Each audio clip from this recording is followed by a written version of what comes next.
Hello, hello.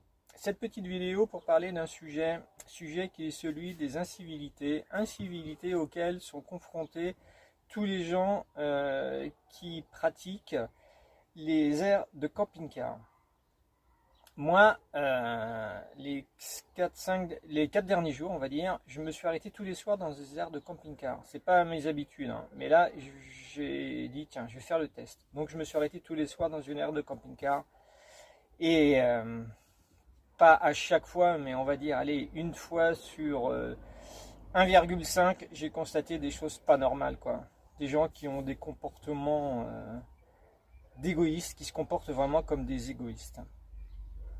Donc, je ne vais pas citer tous les comportements possibles et imaginables, mais moi, ceux auxquels j'étais confronté là, durant ces 4 jours, c'est principalement voilà, des gens qui stationnent n'importe comment, des gens qui se croient seuls au monde et puis qui mènent leur petite vie sans savoir s'il y a quelqu'un à côté d'eux, sans même s'en préoccuper. C'est pas leur sujet. Eux, ils sont là, ils profitent, ils foutent le bordel, ils se comportent comme des porcs. Hein, ça, c'est mon expression. Ce sont des gros porcs. J'ai fait quelques photos et puis une petite vidéo de ces incivilités auxquelles j'ai été confronté. Je n'ai pas été confronté à ça, mais auxquelles j'ai été en contact. Hein. Ça va être très court et très bref. Je vous montre ça et après on en reparle.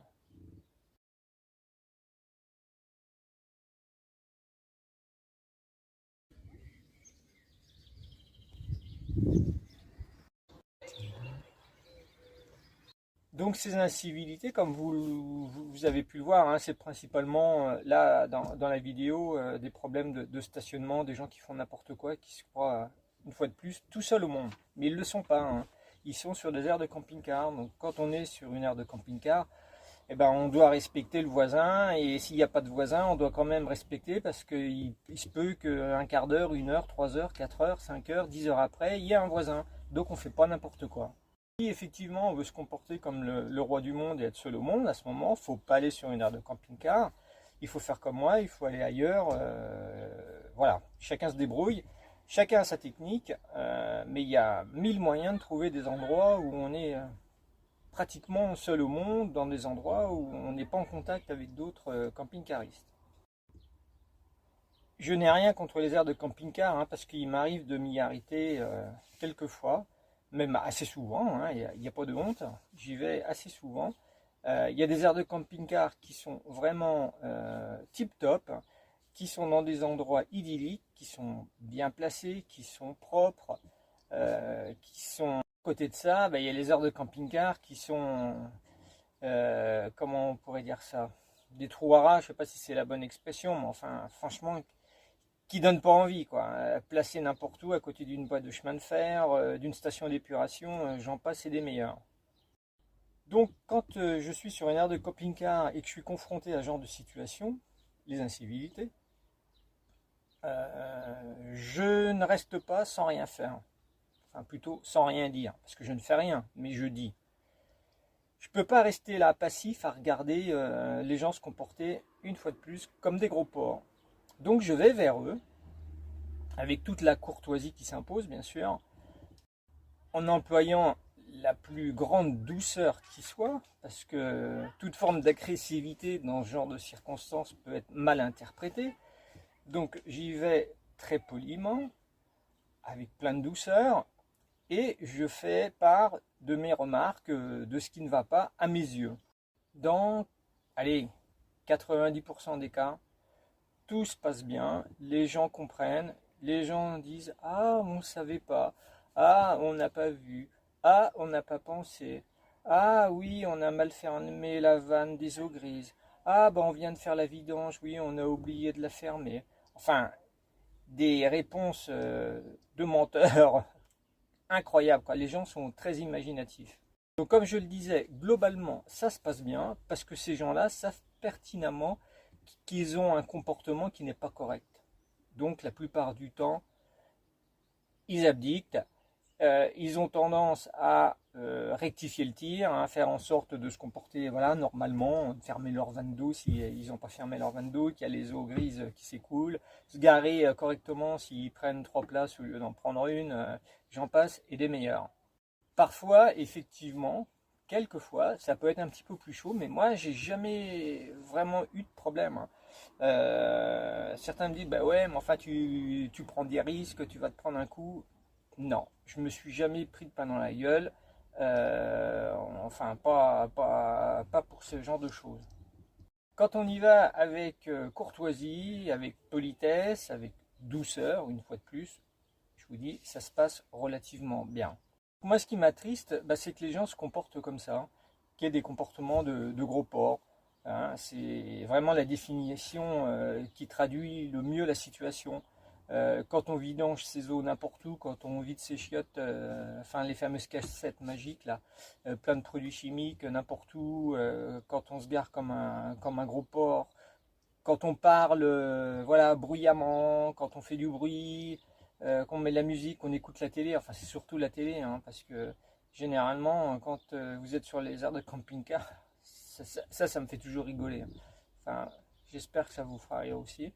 Quand vous êtes sur une aire de camping-car, que vous voyez un camping-car arriver, dans les allez, 5 minutes, je suis généreux, hein, 3 minutes, vous voyez la parabole qui se déplie et voilà, on cherche la télé. C'est la télé, c'est la télé, c'est la télé. Et après, les gens sont enfermés dans leur camping-car à regarder la télé. Bon, ça, c'est leur problème, hein. Tant qu'ils ne dérangent personne, c'est très bien. Mais quand les portes sont grandes ouvertes et puis que la télé marche à fond là-dedans, bah, je suis désolé, c'est pas un comportement normal. Donc, quand je suis confronté à ça, je le dis et une dernière fois, tout se passe bien. Donc, ce qui serait bien, bah, si vous avez été confronté, je n'en doute pas, hein, à des situations comme celle-là, ou à bien d'autres, hein, parce que moi, j'ai pas tout vu, hein, dans ma vie. Bah, ce qui serait bien, bah, c'est que vous me disiez ça dans vos commentaires, parce que j'ai vu une vidéo, je ne sais pas si vous l'avez vue sur YouTube. Je vais essayer de mettre les références de la vidéo quelque part, d'une personne qui a donc fait une vidéo sur les interdictions que les villes, les communes, les bourgs, enfin les petits bourgs, les villages, etc., prennent pour interdire le stationnement des véhicules aménagés, on va dire, hein, parce que ça regroupe les camping-cars, les fourgons et pourquoi pas les vannes, hein, en mettant soit des barres, des limites de hauteur avec des barres, soit des limites de longueur, soit des limites de poids, enfin tout est possible et imaginable. Et donc cette personne dans la vidéo dit que tout cela n'est pas très légal. Je suis 100% d'accord avec lui, ça n'est pas légal. Ça n'est pas légal, mais la question qu'il faut se poser, c'est pourquoi les communes, pourquoi les maires prennent ces décisions. C'est pas uniquement pour embêter les camping-caristes, les fourgonnistes et puis les amateurs de vannes. C'est parce que les gens se comportent comme des porcs. Et il en suffit d'un qui se comporte comme un gros porc pour qu'il y en ait 10, 50, 100 qui soient pénalisés par celui qui s'est mal comporté. Donc ce qui serait bien, c'est essayer de compiler un petit peu tout ça, toutes les incivilités auxquelles vous avez pu être confronté. Si vous avez des photos, bah, essayez d'envoyer les photos par un moyen ou un autre.